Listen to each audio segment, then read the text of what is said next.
Willkommen zu dem wahrscheinlich vorletzten Besprechungsvideo über die Asienreise.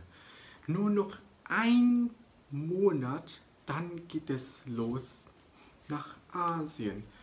Und bevor es losgeht, werde ich jetzt noch ein paar gute Informationen sagen und auch die Pläne sagen, wie diese Asienreise ablaufen wird. Und wenn es gefällt, dann zeigt mir ein Like da, und wenn ihr nichts verpassen möchtet, sowie auch noch die winterliche Asienreise, dann abonniert auch den Kanal und vergesst nicht die Glocke zu aktivieren, damit ihr keine Videos verpassen könnt. Das erste wäre, seit dem 1. November habe ich jetzt den Visum, also beziehungsweise habe ich jetzt den neuen Reisepass gehabt und haben das schon insgesamt einen Monat gebraucht, um das so neu zu verarbeiten, und konnten es jetzt abholen. Und was die Miso meinte, ist, so etwa Mitte Oktober wird kein Visum erforderlich, wenn ich das richtig höre, und dadurch müssen wir kein Visum beantragen, wenn wir von Vietnam nach Japan hinfliegen. Und zusätzlich wird meine Mutter in der kommenden Woche zuerst nach Vietnam fliegen und dann einen Monat später wir, mein Vater und mein Bruder und Milena. Und dafür bräuchte sie sehr viel Gepäck. Insgesamt 3 Koffern braucht sie, um dahin zu fliegen, mitzunehmen. Denn sie hat sehr viel Schokolade mitgebracht, weil in Vietnam nicht so gutes Schokolade ist, und von daher brachte sie alles nach Vietnam. Um nach Vietnam zu kommen, muss sie sehr früh aufstehen. Das bedeutet, sie wird genauso wie der Flugplan von mir auch mitfliegen. Das bedeutet, um 9 Uhr startet der Flieger von Hamburg nach Frankfurt, und dann so gegen 2 Uhr fliegt sie nach Hanoi. Ne? Und dadurch muss sie 4 Uhr aufstehen, ungefähr so Viertel nach 5 los, mit dem Zug wahrscheinlich, bin mir nicht sicher, und so um 6 Uhr morgens muss sie im Flughafen ankommen. Es ist sehr früh, und bestimmt muss ich auch früh aufstehen. Das bedeutet, ich muss so kurz vor Abendessen schlafen gehen. Ne? Also das heißt, ich darf im Grunde genommen kein Mittagessen essen. Und ich werde so frühestens so um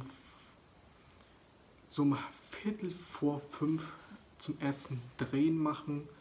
Und da starte ich auch noch mal die Vorbereitung zur Reise, zum Abflug. Vorbereitung, Koffer gepackt, Rucksäcke gepackt und so weiter, Visum auch noch, und wir werden nicht mit dem Zug fahren, sondern eher von jemandem, die Verwandten werden uns zum Flughafen hinbringen. Und dafür, wenn wir jetzt in Vietnam angekommen sind, also da werden wir auch morgens in Vietnam ankommen, dann werden wir noch einen Tag hier noch dort übernachten, und dann später werden wir nach Bangkok hinfliegen. Glücklicherweise werden wir jetzt keine Reisegruppenreise machen, ne? Denn mein Bruder und meine Schwester haben jetzt sehr viel Erfahrung über Reisen in einem anderen Land. Und deswegen werden wir nicht 5 Tage bleiben, sondern vielleicht mindestens eine Woche. Oder ich bin mir auch nicht so sicher, dass man in der Nähe von Bangkok einen Strand findet, aber ich befürchte eher weniger, oder vielleicht noch etwas südlicher von Bangkok. Aber auf jeden Fall werden wir die Stadt durchgucken. Es wird auch ziemlich warm werden, deswegen bräuchte ich auch noch T-Shirts und so weiter. Und so einen tropische Inseln oder sowas Ähnliches wird schwierig erwartet. Aber so länger als 5 Tage, also mindestens 7 Tage wird es definitiv sein. Die Reise, die leider mit Reisegruppe wirklich definitiv kommen wird, ist die Reise nach Japan. Ja, mein Bruder will leider nicht nach Japan fliegen, weil er möchte schon nach langer Zeit wieder Vietnam nochmal besuchen und auch noch seine Ehefrau noch zeigen, wie Vietnam aussieht, und sie wird auch noch zum ersten Mal dort sein. Deswegen werde ich mit meiner Mutter hinfliegen, und da ist es ja auch so, wir werden ja am 29. hinfliegen, und dann werden wir so nachts nach abfliegen in Richtung Tokio, und da werden wir morgens ankommen. Und dann nach dem Flug geht es sofort nach Tokio, leider für einen Tag, denn 5 Tage Reisegruppe, und pro Tag geht es in eine Stadt. Ne? Also das bedeutet ein Tag in Tokio, dann der zweite Tag in Fuji, dann der dritte Tag in Nagoya und so weiter. Das ist ziemlich wenig. Und deswegen muss ich leider auf schadige Weise Disneyland abbrechen, weil das von der Zeit her nicht wirklich klappt, und auch noch, weil man Disneyland mindestens einen Tag brauchen sollte, wegen Feuerwerk und so weiter, der jeden Tag kommen wird. Und von daher hype das Disneyland nicht so viel wie zum Beispiel Universal Studios bzw. Nintendo World. Ne? Und von daher werden wir in Tokio jetzt mal das sogenannte Pokémon Center anschauen. Ne? Was man auch für die Gruppenreise kann, ist einfach, dass man einen Teil, wo man eigentlich reisen wollte, eigentlich absagen kann. Nur den einen Teil. Und dann zum Pokémon Center geht.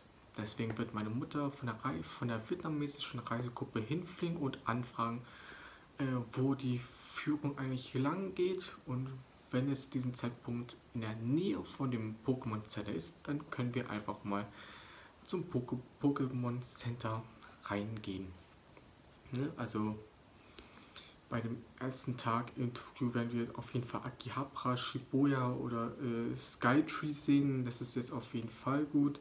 Fischland habe ich jetzt nicht wirklich die große Lust, aber ich bin nicht sicher, ob das wirklich kommen wird oder nicht.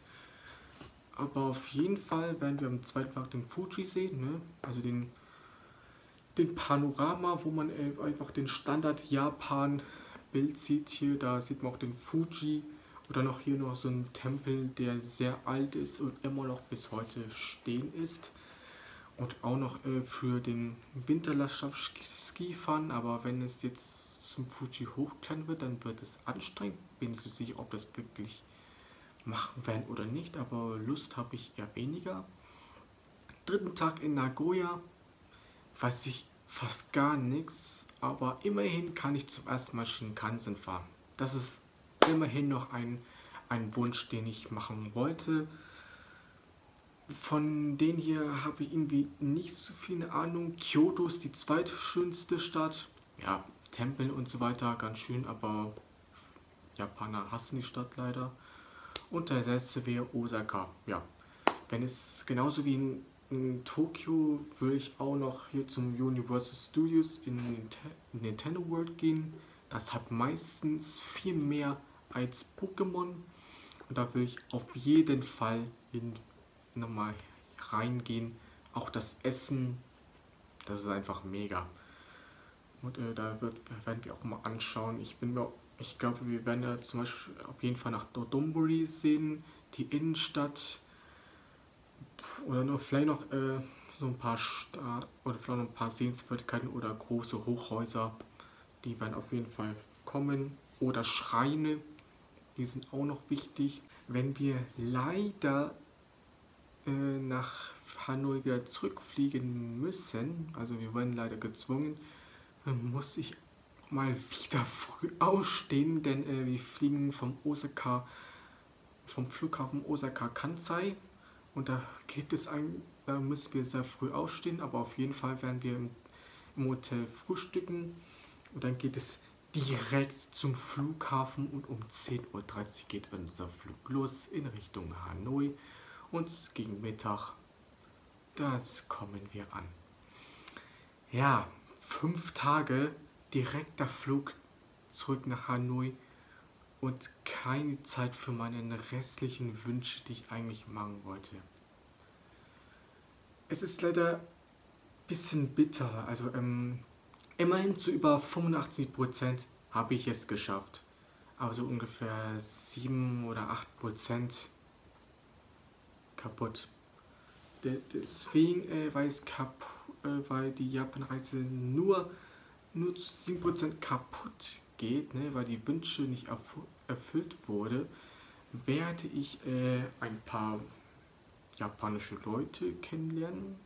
Die meisten werde ich kennenlernen, die in meinem Alter sind.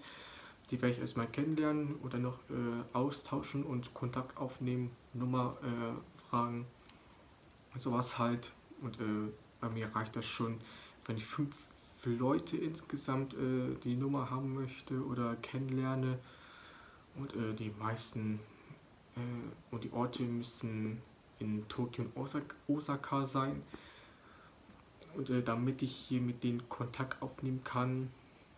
Und das ist sozusagen der Ausgleich, wenn ich jetzt wieder hier nach Japan zurückkehren werde. Deswegen wird auch noch ein sogenannten Nachfolger für die winterliche Asienreise geplant. Es wird leider ein bisschen dauern aufgrund Ausbildung, weil ich nächstes Jahr habe und man schwankt leider zwischen 2029. Das ist nicht wirklich geplant, es ist nur eine Vermutung, aber auf jeden Fall der Nachfolger sollte mehr Länderbereisungen und mehr Zeit kommen.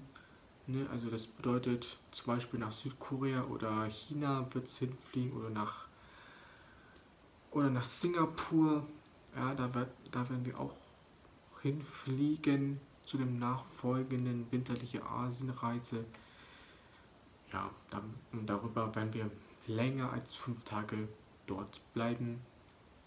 Und ich hoffe mal, dass ich es wirklich mal in den Griff bekomme. Ich hoffe euch mal, dass ihr das vorletzte winterliche Asienreise gesehen habt. Bestimmt auch noch den Trailer.